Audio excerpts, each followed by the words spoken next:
తప్పు చేస్తే ఈత బెత్తంతో దెబ్బలు పడతాయి అనే రోజులు పోయాయి. టీచరు స్టూడెంట్స్ తప్పు చేస్తే ఈత బెత్తం తీసుకుని బాధేసే రోజులు పోయినాయి.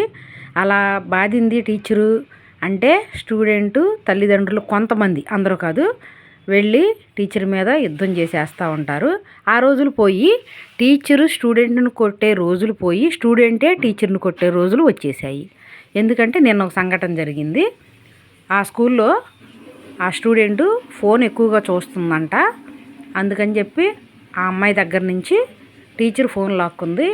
ఇంకా అమ్మాయికి విపరీతమైన కోపం వచ్చేసింది. ఆ అమ్మాయి ఫోన్కి బాగా కనెక్ట్ అయినట్టుంది.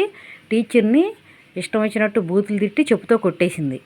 తర్వాత ఏం జరిగినా మా తల్లిదండ్రులు ఉండారు, చూసుకుంటారు అనుకుందో, మరి అమ్మాయి బాగా ఫోన్కి కనెక్ట్ అవ్వటం వల్ల డిప్రెషన్ వచ్చిందో తెలియదు, కానీ టీచర్ని చెప్పుతో కొట్టేసింది. అది చాలా బాధాకరమైన విషయం. ఎందుకంటే గురువుని కొట్టిన వాళ్ళు ఎప్పుడూ పైకి రారు. ఆ టీచర్సే మన తీర్చిదిద్దేది. చిన్నప్పటి నుంచి టీచర్స్ తీర్చిదిద్దే క్రమంలోనే మన భవిష్యత్తు అనేది ఆధారపడి ఉంటుంది. అంత చక్కగా టీచర్స్ మన పిల్లల భవిష్యత్తుని తీర్చిదిద్దుతారు. ఆ అమ్మాయి టీచర్ని కొట్టడం చాలా బాధాకరంగా ఉంది. ఫోన్కి బాగా కనెక్ట్ అవ్వటం వల్ల అలా చేసినట్టుంది ఆ అమ్మాయి. ఏది ఏమైనప్పటికీ నా వీడియో మాత్రం నచ్చితే ఒక లైక్ చేయండి, షేర్ చేయండి, సబ్స్క్రైబ్ కూడా చేయండి.